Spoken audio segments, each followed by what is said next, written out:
Is Tyson Fury retiring? Being that Tyson Fury has been changing his mind and has come out and said that he would only come back if he was paid $500 million. Before we get to the rest, make sure you smash that like button, subscribe, and hit the notification bell so you can get all of our alerts.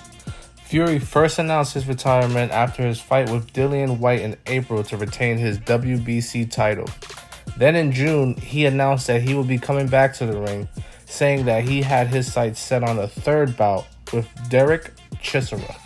But as of August 12th, Fury went on Twitter to state he has officially hung up his gloves.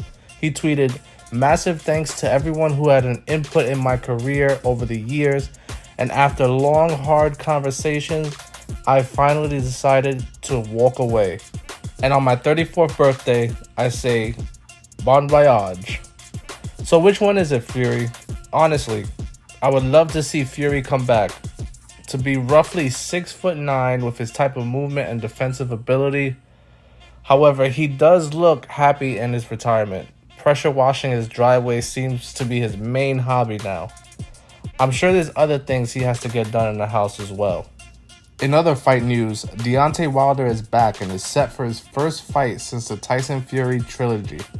Deontay Wilder is returning to the ring again to face Finland's Robert Helenius on October 15th.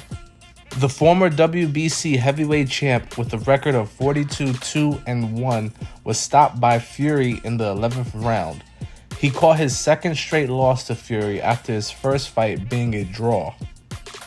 He said, "It's been a long journey for me, and as of today, it continues. I thought so many times about whether I should stay out of the business or come back. Once I got my statue in my hometown and saw so many people arrive and celebrate with me, made me feel like my job is not done." The fight will take place at Brooklyn's Barclays Center. Let me know who you got in the comments. Now in MMA news, Luke Rockhold sticks up for his teammate Chito, who was recently given a luchador mask as a reference to his own race.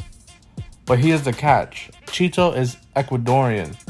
Now many might say that's not a big deal, but I don't believe that's true. I grew up in a culture where there was blacks, Puerto Ricans, Mexicans, Chinese, Vietnamese, Filipino, Korean, Japanese, and more. It was a mixed culture. I feel like it's your job to know who the person is by simply questioning what's their nationality, especially if you're a reporter. And apparently the reporter was a full-send reporter. These reporters have never fought a day in their life. Like, we gotta get some real fighters interviewing these MMA fighters so we can hear some questions that are actually relatable. Like, how did you enter this training camp? Were there any other, any new elements that you added to your arsenal?